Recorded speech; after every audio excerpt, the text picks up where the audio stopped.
पालघर जिल्हा परिषदेसमोर आज कंत्राटी शिक्षकांचे आंदोलन सुरू झाले आहे।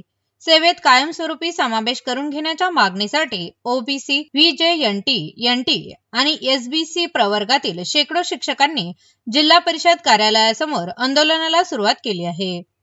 काही दिवसांपूर्वी पेसा भरतीतील शिक्षकांना कायमस्वरूपी शिक्षण सेवेत रुजू करून घेण्यात आल्याच्या पार्श्वभूमीवर इतर प्रवर्गातील शिक्षकांनीही सामान्य न्यायाची मागणी करत हे आंदोलन छेडले आहे।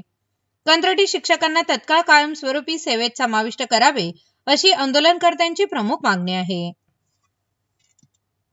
2010 पासून आपण बघायला गेलं तर पालघर जिल्ह्यामध्ये कोणत्याही प्रकारची शिक्षकांची भरती झालेली नाही आहे।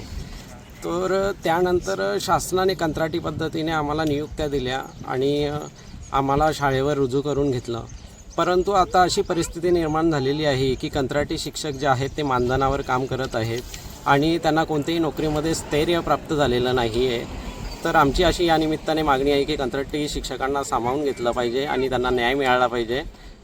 हीच आमची प्रामुख्याने आजची मागणी आहे। जर आपल्या मागण्या मान्य नाही झाल्या तर पुढचा आपली दिशा काय असणार आहे आंदोलनाची, काय सांगाल?